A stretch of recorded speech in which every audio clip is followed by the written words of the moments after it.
Hello जवानों, कैसे हो? बिल्कुल मौज में। तो प्यारे जवानों, हम लोग टॉपिक पढ़ रहे थे motion of charge particle in the magnetic field. आज हम लोग उस पर न्यूमेरिकल्स देखने वाले हैं। ठीक है, तो मैं आपको न्यूमेरिकल बोलूंगा, भाई साहब अपनी पेन कॉपी उठा लो। और आपको पता ही है रूल तो क्या है, सबसे पहले आपको ट्राई करना है और फिर वीडियो को आगे प्ले करके बाकी का पार्ट देखना है। ठीक है, तो मैं शुरू करता हूं, आप लिखना शुरू करिए, मैं बोलना शुरू करता हूं।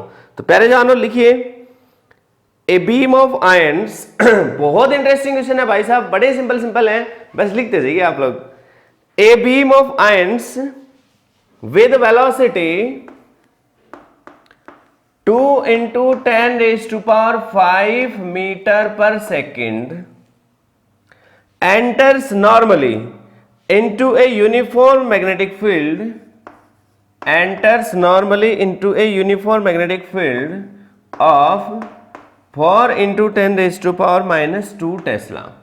अब भाई साहब इसने नॉर्मली बोला है, मतलब परपेंडिकुलरली, मतलब वेलोसिटी और मैग्नेटिक फील्ड के बीच का एंगल कितना है? 90 डिग्री। तो जवानों अगली लाइन जो है वो बड़ी इंपॉर्टेंट है, वो क्या दे रखे देखो, if the specific charge of the ion is.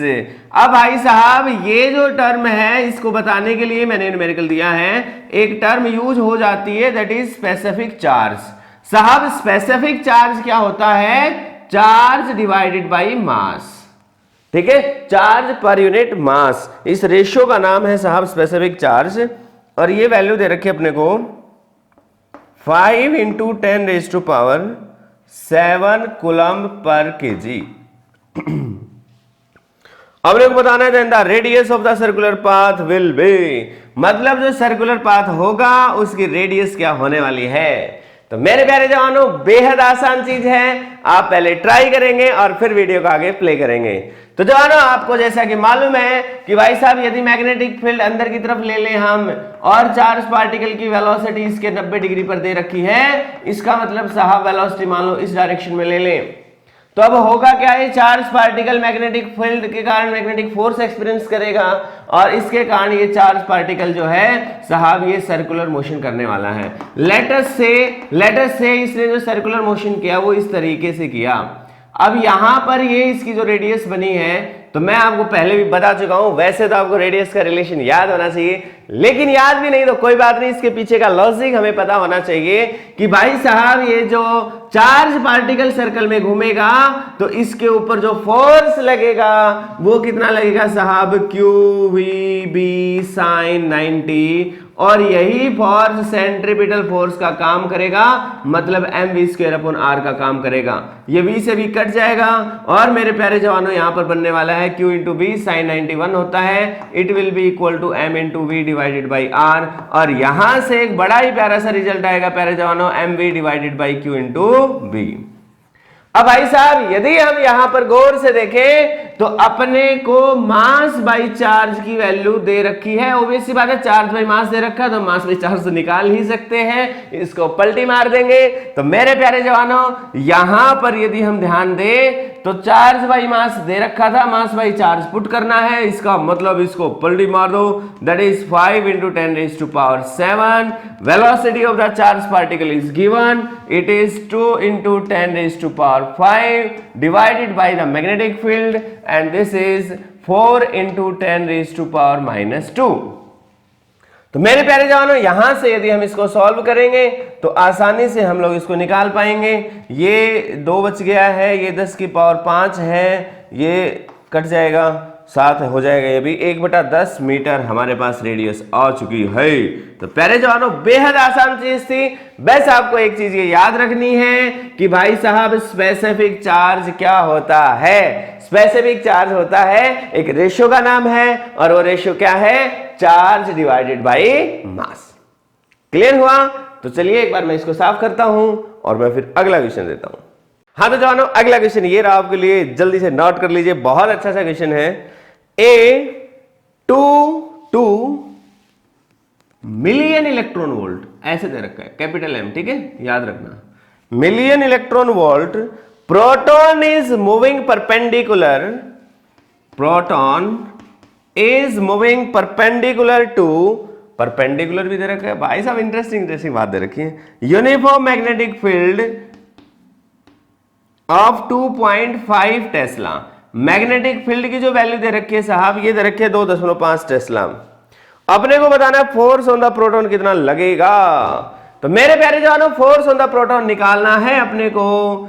अब मैं आपसे पूछूं कि ये चीज क्या दे रखी है, तो भाई साहब ये दे रखी है अपने को काइनेटिक एनर्जी। मेरे प्यारे जवानों, kinetic energy million electron volt में दे रखी है। मैं आपको ऑलरेडी बता चुका हूं पीछे वाले वीडियोस में कि हम इसको जूल में कन्वर्ट करेंगे। तो सबसे पहले मिलियन की जगह क्या लिखना पड़ेगा, 10⁻⁶, और फिर इलेक्ट्रॉन वोल्ट की जगह क्या लिखना पड़ेगा, 1.6 × 10⁻⁻19, और ये बन जाएगा साहब जूल। अब भाई अपने से पूछा है फोर्स। साहब फोर्स क्या होता है, QVB, मतलब साहब QVB इंटू साइन थीटा, और थीटा तो यहाँ 90 डिग्री दे रखा है, तो कुल मिला के QVB आना है। अब अपने को चार्ज भी दे रखा है, अपने को मैग्नेटिक फील्ड भी दे रखा है। अच्छा ये तो डाउट नहीं आपको कि चार्ज कहां दे रखा है जी, तो भाई साहब ये रहा चार्ज, प्रोटॉन दे रखा है, तो प्रोटॉन पर चार्ज E के बराबर होता है। वैसे आपको वेलोसिटी नहीं दे रखी, लेकिन काइनेटिक एनर्जी दे रखी है, और काइनेटिक एनर्जी का रिश्ता होता है साहब 12m × v²। इसका मतलब यहां से आप v² की वैल्यू को कैलकुलेट करना चाहेंगे तो वैल्यू आ जाएगी 2 × k/m, और v की वैल्यू को निकालना चाहेंगे तो इसका अंडर रूट आ जाएगा। मतलब कुल मिलाकर जो वेलोसिटी है इसकी वैल्यू आ जाएगी 2k/m का under root into magnetic field.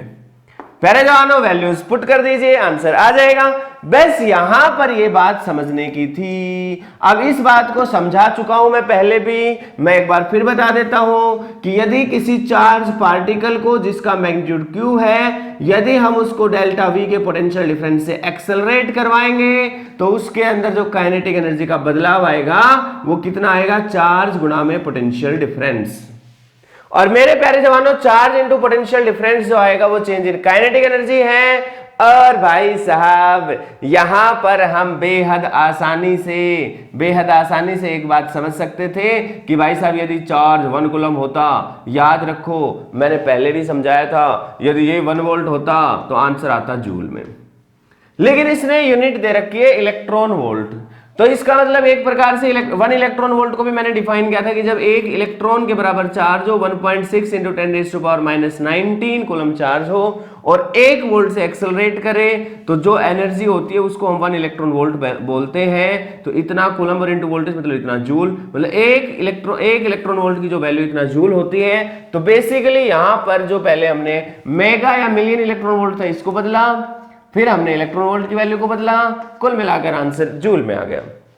आगे तो कुछ नहीं है यार, काइनेटिक एनर्जी आ गई, वैल्यू पुट कर दो, भाई साहब वेलोसिटी निकालने वैल्यू पुट करेंगे, आंसर आ जाएगा। चलो मैं जल्दी से सॉल्व भी कर देता हूं। चार्ज की वैल्यू कितनी है, 1.6 × 10⁻⁻19, मैग्नेटिक फील्ड कितना है 2.5, अंडर रूट 2 गुणा में काइनेटिक एनर्जी कितनी है साहब 2, लेकिन आपको मालूम ही है कि ऐसा system में पुट करोगे तो ये वैल्यू पूरा कन्वर्जन लिख रखा है। तो 2 × 10⁻6 गुणा में 10⁻−19, अच्छा 1.6 रह गया, 1.6 भी है, divided by mass of proton is it is 1.67 × 10⁻⁻27।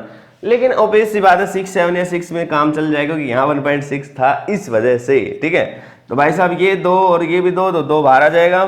तो 1.6 × 10⁻⁻19 × 2.5 × 2। अब यदि हम गौर से देखेंगे यहाँ पे जवानों, ये कितना है भाई साहब 27, हाँ, और ये कितना है 19, तो 27 से 19 कट जाएगा, तो आपको मालूम है 8 बचना है, ऊपर जाएगा वो तो क्या हो जाएगा, नीचे 10⁻−8 बचेगा, वो ऊपर जाएगा तो 10⁻+8, और 6 ये है तो 14, तो 14 का अंडर रूट करेंगे तो 10⁻7 जो है वो कॉमन आ जाएगा। तो कुल मिलाकर इसको हम सॉल्व कर लेंगे तो आंसर आ जाएगा। तो 19 और 7 तो 10⁻12, 2.5 को 2 से करेंगे तो कितना आएगा 5 आएगा, एंड इट इज 1.6 × 5 करेंगे तो इट इज 8, ठीक है ना। अरे 16 पंजे 80, ठीक है 80 आएगा तो it is 8 × 10⁻12 Newton, it will be the value of force. तो प्यारे जवानों बेहद आसान चीज थी, इसमें कोई नई बात नहीं थी, बस ये छोटी सी बात थी एनर्जी वाली जो मैंने आपको समझाई। तो आई होप आपको समझ आ गया होगा। अगला क्वेश्चन देता हूं जवानों। अगला क्वेश्चन ये रहा आपके लिए। A current carrying long solenoid, a current carrying long solenoid is placed on the ground with its axis vertical. बहुत इंटरेस्टिंग सी बात दे रखी है कि करंट कैरिंग सोलेनॉइड को ग्राउंड के ऊपर वर्टिकल रखा है और लॉन्ग सोलेनॉइड दे रखी है, ये वर्ड यूज होगा। A proton is falling along the axis of the solenoid with velocity v। भाई साहब एक प्रोटॉन है, वो v वेलोसिटी के साथ इसकी एक्सिस के अलोंग गिर रहा है। अपने को बताना है when the proton enters into the solenoid, जब ये प्रोटॉन, भाई साहब प्रोटॉन है, मैंने इस पे चार्ज पॉजिटिव दिखा दिया है, जब ये नीचे की तरफ इसके अंदर एंटर करेगा तो अपने को बताना है क्या ये डिफ्लेक्ट होगा। It will be deflected from its path, it will accelerated along the same path. देखो ऑप्शंस क्या क्या है, चलो मैं ऑप्शंस भी बता देता हूं आपको। पहला ऑप्शन है it will be deflected from its path, अपने पाथ से ये डिफ्लेक्ट होगा। दूसरा ऑप्शन जो है it will be accelerated along the same path, ये अपने सेम पाथ की तरफ एक्सेलरेटेड होगा। Option number C it will be decelerated, मतलब रिटार्डेड मोशन होगा इसका अलोंग द सेम पाथ। और फोर्थ आएगा भाई साहब कह रहा है no change in velocity and it will move in the same line, मतलब कोई चेंज नहीं होगा, जैसा था वैसे चलता रहेगा। तो मेरे प्यारे जवानों मैग्नेटिक फोर्स की बात है, यहां पे ग्रेविटेशन का कंक्लूजन ना निकाल दें कभी आप। हाँ तो अच्छा अब ध्यान से देखना भाई साहब, बड़ी इंटरेस्टिंग सी बात है, पहले आपको खुद ट्राई करना है, ठीक है। तो भाई साहब इसने कह दिया करंट कैरिंग सोलेनॉइड है, तो मेरे प्यारे जवानों इसने वर्ड यूज किया लॉन्ग सोलेनॉइड। आप सबको मालूम है कि जब सोलेनॉइड लॉन्ग होती है तो उसके अंदर का जो मैग्नेटिक फील्ड है वो यूनिफॉर्म होता है।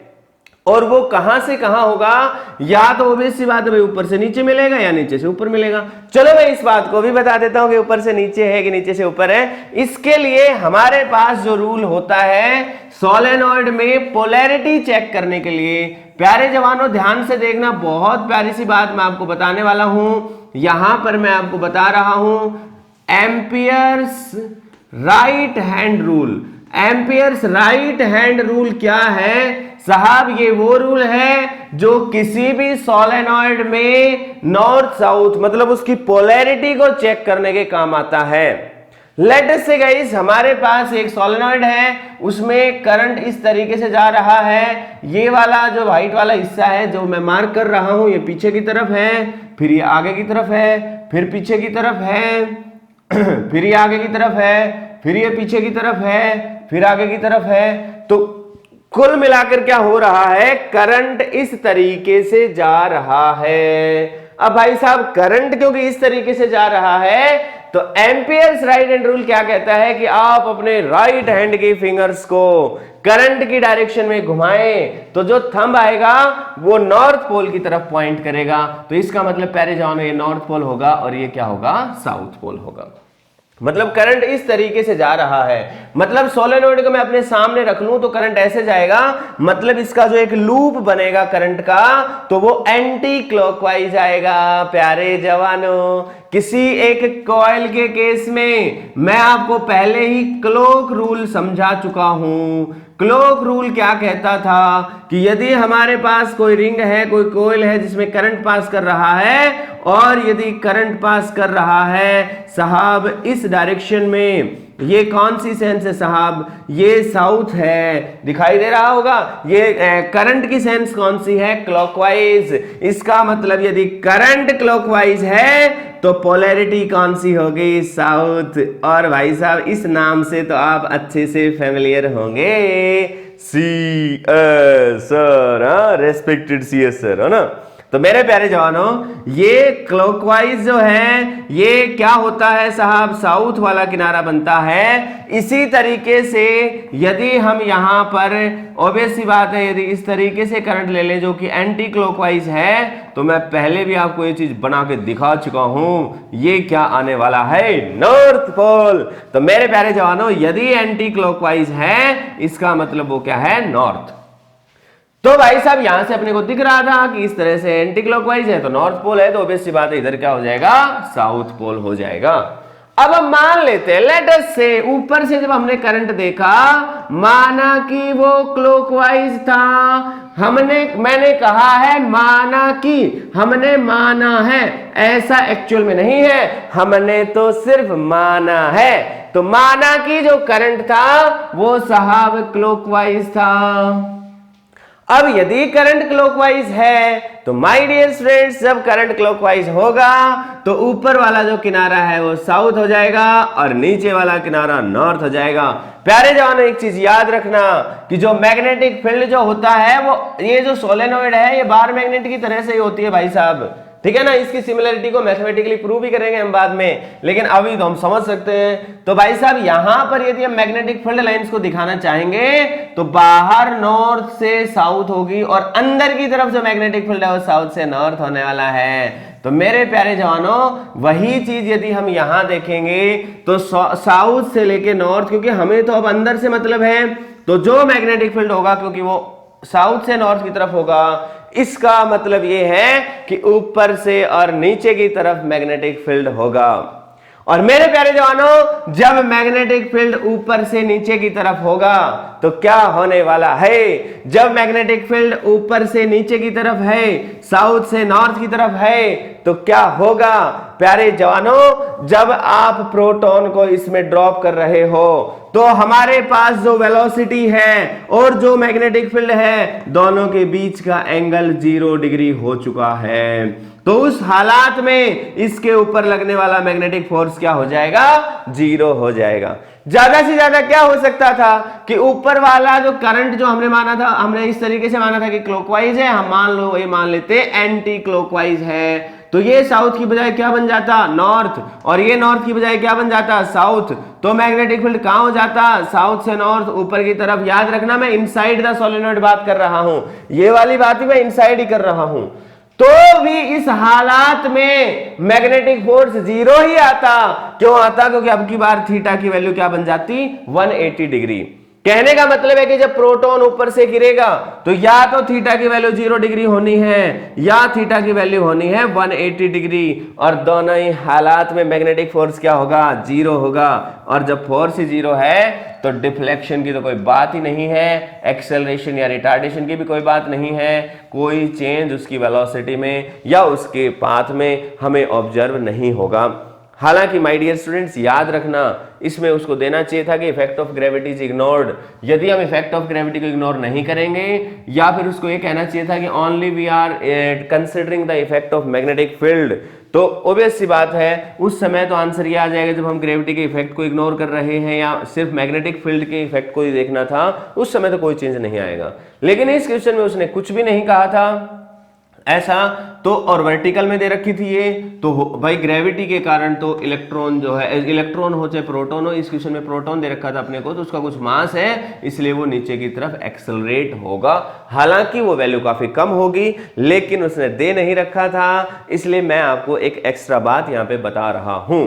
तो माय डियर स्टूडेंट्स आपको इस बात को हमेशा याद रखना है, अपने हमेशा ख्याल में रखना है, ठीक है। तो आई होप ये क्वेश्चन से समझ आ गया होगा। अब मैं अगला क्वेश्चन कराता हूं जवानों। अगला क्वेश्चन ये रहा आपके लिए, an electron is moving along positive x axis, मतलब साहब पॉजिटिव एक्स एक्सिस की तरफ कोई इलेक्ट्रॉन जो है वो मूव कर रहा है, इधर जा रहा है वो v वेलोसिटी से, मान लो हमने मान लिया है।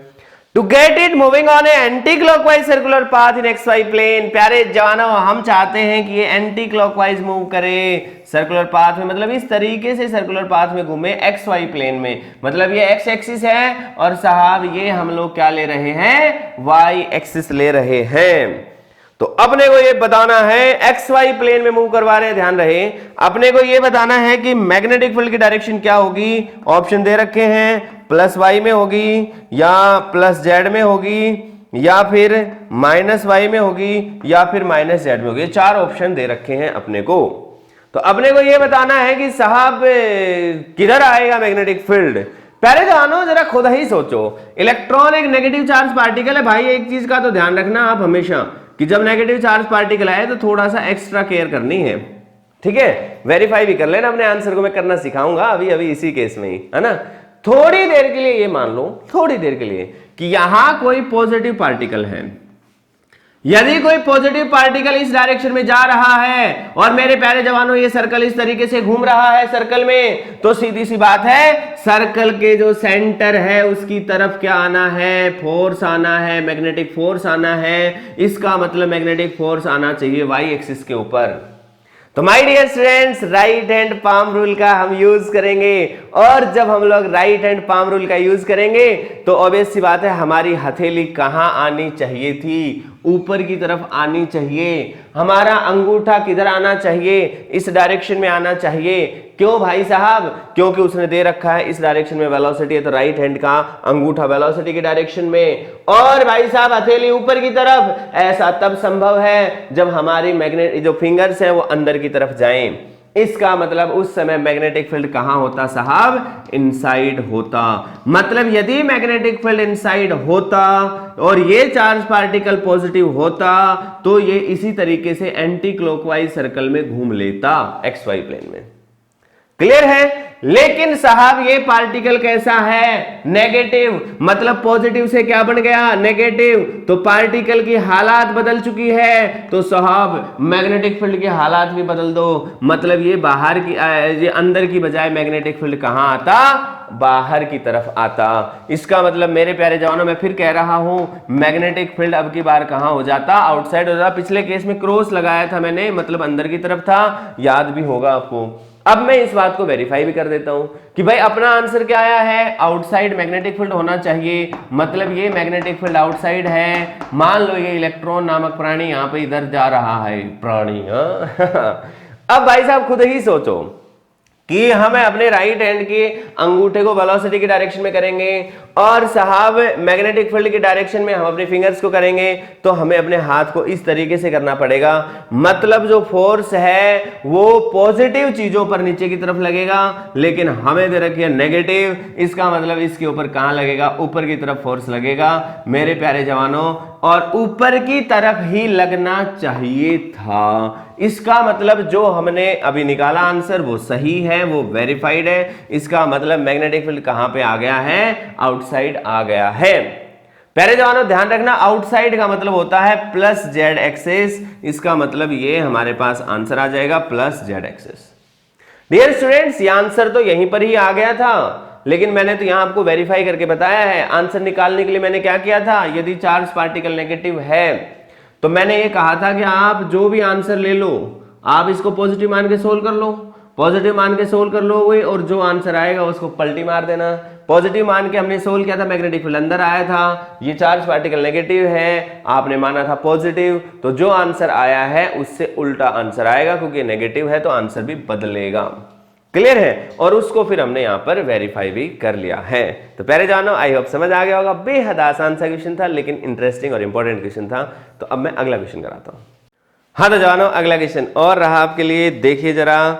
ए particle of mass of the particle is 0.6 gram and having charge is equal to 25 N और फिर C।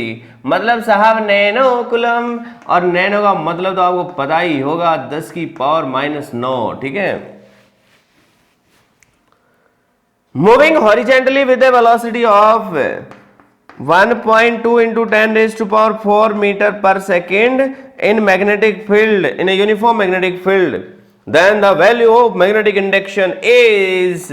प्यारे जवानों, ये जो वर्ड यूज हुआ है मैंने इसी के लिए क्वेश्चन करा है, और कोई खास बात नहीं है इसमें। Magnetic induction, magnetic induction word use हो जाए, मैग्नेटिक फील्ड वर्ड यूज हो जाए, या strength of magnetic field use हो जाए, या फिर कभी कभी एक वर्ड यूज और करता है वो मैग्नेटिक फ्लक्स डेंसिटी।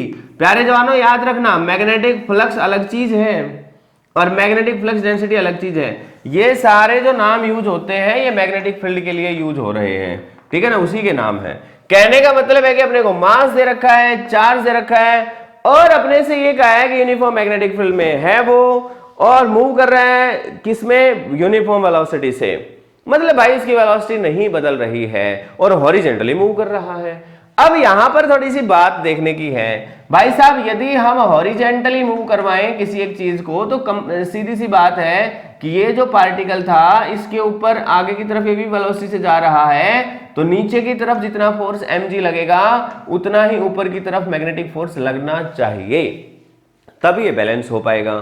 तो मेरे प्यारे जवानों, इसलिए हम लोग यहां पर F equal to m into g कर देंगे।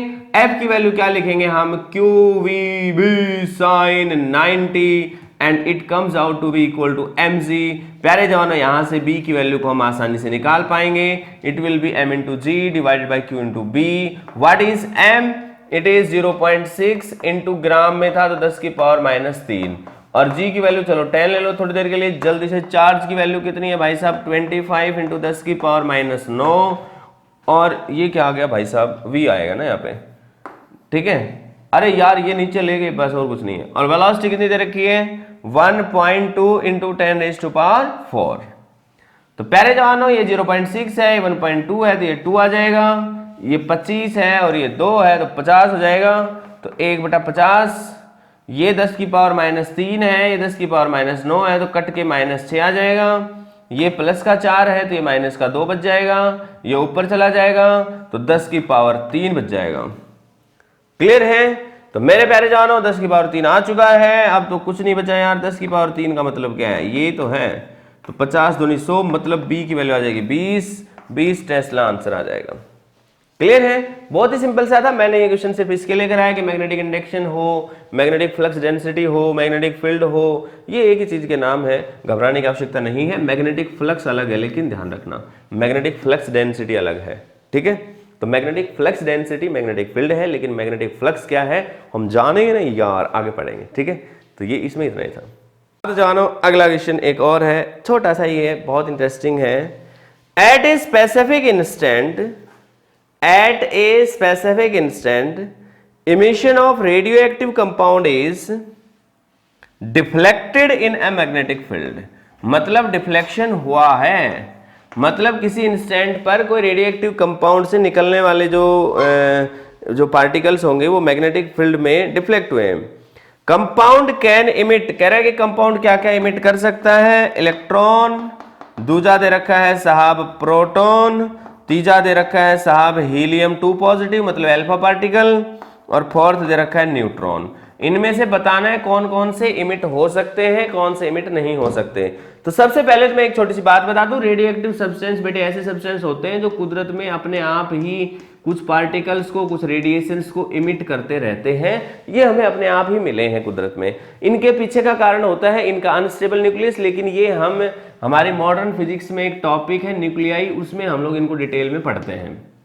क्लियर है? तब तक के लिए आप समझ लो, जैसे आपने नाम सुना होगा यूरेनियम, रेडियम, ये क्या सब्सटेंस है कि अपने अंदर से कुछ रेडिएशंस को इमिट करते रहते हैं। गाइस ऐसे सब्सटेंस, ऐसे मटेरियल्स कौन से होते हैं, रेडियो एक्टिव मटेरियल्स होते हैं। तो पहले जानो ये कह रहा है कि कोई रेडियो एक्टिव मटेरियल कुछ पार्टिकल्स को इमिट कर रहा है, और जो इमिशन हुआ वो डिफ्लेक्शन शो करता है मैग्नेटिक फील्ड में। तो ये तो कंफर्म है कि वो डिफ्लेक्शन शो करेगा सिर्फ तब जब, पहली बात तो वो चार्ज होगा, डेफिनेटली चार्ज और मैग्नेटिक फील्ड के बीच में, वेलोसिटी ऑफ चार्ज और मैग्नेटिक फील्ड के बीच का कुछ एंगल 0 डिग्री और 180 के अलावा कुछ होगा, ठीक है ना। लेकिन इंपॉर्टेंट चीज है कि वो चार्ज होगा। अब भाई साहब ये मत समझ लेना आप लोग कि जी इलेक्ट्रॉन तो न्यूक्लियस में होते ही नहीं है, फिर ये इमिट कैसे होते हैं। तो याद करो मैंने आपको समझाया था, बीटा पार्टिकल इलेक्ट्रॉन ही होते हैं, बस उनकी शक्ल थोड़ा सा नाम अलग दे रखा है, बाकी इलेक्ट्रॉन ही है। तो उसने उसी सेंस में ये चीज लिख दी है कि इलेक्ट्रॉन निकल रहे हैं, इसका मतलब एक्चुअल में बीटा पार्टिकल निकल रहे हैं। बीटा अल्फा ये तो चार्ज पार्टिकल है, प्रोटॉन खुद भी चार्ज पार्टिकल है, तो तीनों चार्ज पार्टिकल है, ये तीनों निकल सकते हैं। लेकिन साहब न्यूट्रॉन न्यूट्रल है, इसका मतलब ये नहीं निकल सकता। इसका मतलब कौन कौन से निकल सकते हैं, फर्स्ट, सेकंड एंड थर्ड। प्यारे जवानों, यहां पर यदि आपको कंफ्यूजन है कि इलेक्ट्रॉन नहीं निकलने चाहिए, तो मैं आपको बता दूं कि उसने इस सेंस में लिख दिया है। हालांकि थोड़ा सा हम रेडियो एक्टिविटी में जाएंगे तो अपने आप ही समझ जाओगे, तब तक के लिए आप इसको याद रख सकते हो। हालांकि यदि वो इसको बीटा पार्टिकल लिख देता तो ज्यादा बेटर था, लेकिन नहीं लिखा तो कोई बात नहीं। इतनी तो कॉमन सेंस आपकी होनी चाहिए कि न्यूक्लियस में से इमिशन होता है और न्यूक्लियस में इलेक्ट्रॉन नहीं होते, सारी दुनिया को मालूम है, लेकिन फिर भी ये इलेक्ट्रॉन निकल आते हैं। ये ऐसा इस वजह से होता है जब एक न्यूट्रॉन जो है वो प्रोटॉन प्लस इलेक्ट्रॉन में टूट जाता है, प्लस एक और पार्टिकल निकलता है यहाँ पे, ठीक है ना, दैट इज एंटी न्यूट्रिनो। तो प्यारे जवानों, ये जो होता है इलेक्ट्रॉन, इसी को हम बीटा पार्टिकल कहते हैं। लेकिन ये इसका जो मैकेनिज्म है, इसकी डिटेल में जाने की कोई आवश्यकता नहीं है आपको, तो आप हमेशा ध्यान रखें। शायद इस तरह यहां पर कंफ्यूजन हो सकता था इलेक्ट्रॉन के रिगार्डिंग, इसलिए मैं इस बात को बता रहा हूं। क्लियर है? तो भाई साहब, इलेक्ट्रॉन, प्रोटॉन और अल्फा तीनों निकल सकते हैं, लेकिन न्यूट्रॉन न्यूट्रल होते हैं, इसलिए ये तो इमिट नहीं हो सकते, क्योंकि उसने ये कहा है कि जो इमिशन हुआ है वो डिफ्लेक्शन शो करता है मैग्नेटिक फील्ड में, और ये डिफ्लेक्शन शो नहीं कर सकता। क्लियर है? किसी भी कंडीशन में नहीं कर सकता क्योंकि न्यूट्रल है। तो पहले जानो, अब एक क्वेश्चन और कराता हूं। हाँ तो जानो, अगला क्वेश्चन एक और है, बड़ा इंटरेस्टिंग सा क्वेश्चन है, ध्यान से देखना। An electron moves in a circular orbit, मतलब साहब एक इलेक्ट्रॉन है और वो एक सर्कुलर ऑर्बिट में घूम रहा है। Electron moves in an circular orbit with a uniform speed v। बहुत इंटरेस्टिंग सी बात है साहब, ये v स्पीड से इसके अंदर घूमने लग रहा है, ये इसकी कुछ रेडियस r का ऑर्बिट है। It produces a magnetic field b at the centre of the circle. Centre of the circle पर ये कुछ मैग्नेटिक फील्ड b को पैदा कर रहा है। ये तो बहुत ही प्यारी सी बात है। हमें रेडियस ऑफ द सर्कल निकालनी है, वो किसके प्रोपोर्शनल है ये बतानी है। चलो मैं आपके लिए ऑप्शंस भी लिख देता हूं। Radius of the circle is proportional to b divided by v divided by r, under root v divided by b और under root b divided by v। तो प्यारे जवानों, अब यदि हम इस क्वेश्चन को सॉल्व करना शुरू करें, आई होप आपने तो ट्राई कर ही लिया होगा। हाँ, तो भाई साहब एक बात खुद सोचिए कि जब इलेक्ट्रॉन इसके सर्कुलर ऑर्बिट में घूम रहा है, तो भाई साहब जो मैग्नेटिक फील्ड पैदा होगा वो मैग्नेटिक फील्ड किसके बराबर होगा? वो जो मैग्नेटिक फील्ड होगा वो होगा mu naught I divided by 2 into R. यदि आर इसकी ऑर्बिट की रेडियस मान लें तो मैग्नेटिक फील्ड इतना होगा, और उसने इस मैग्नेटिक फील्ड की वैल्यू दे रखी है। क्लियर हुई ये बात? अब प्यारे जवानों, अपने को क्या चाहिए साहब? करंट चाहिए। अब करंट कैसे निकालें मैं आपको बता चुका था करंट इलेक्ट्रिसिटी में भी, लेकिन मैं आज आपको फिर बता देता हूं कि कोई इलेक्ट्रॉन यदि इस तरीके से सर्कल में घूमेगा तो भाई साहब किस तरीके से करंट निकालें कि चार्ज कितना फ्लो करके गया कितने टाइम में। तो हम मान लेते कि एक राउंड लिया उसने, तो एक राउंड में एक बार इलेक्ट्रॉन ट्रांसफर हुआ, तो इसका मतलब एक ही चक्कर लगाया इलेक्ट्रॉन ने, एक सिंगल इलेक्ट्रॉन के बराबर चार्ज हो गया, और टाइम पीरियड के बराबर उसने समय लिया जो उसके घूमने का टाइम पीरियड था। और साहब जो घूमने का टाइम पीरियड था, इसको वो क्या लिख सकता है कि कितनी रेडियस थी, उस हिसाब से उसने सर्कमफ्रेंस ट्रेवल करी और डिवाइडेड बाई उसकी कुछ स्पीड रही होगी घूमने की। तो मेरे प्यारे जवानों, इसका मतलब यहां पर अपने पास वैल्यू आ गई E into V divided by 2 pi into R. तो ये हमारे पास करंट आ चुका है। प्यारे जवानों, इस करंट की वैल्यू को हम यहां पे पुट कर देंगे।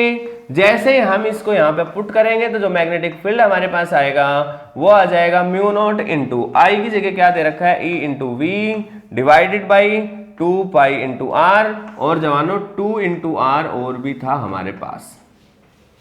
तो कुल मिलाकर हमारे पास यहां पर म्यू नॉट ई 2 पाई और ये 2, ये तो सारे कांस्टेंट हैं, तो कुल मिलाकर B is proportional to V divided by R square. इसका मतलब R इज प्रोपोर्शनल टू प्यारे जवानों V डिवाइडेड बाई B का अंडर रूट। ये हमारे पास आंसर था, V डिवाइडेड बाई B का अंडर रूट। ये आपके सामने आंसर आ गया, खत्म।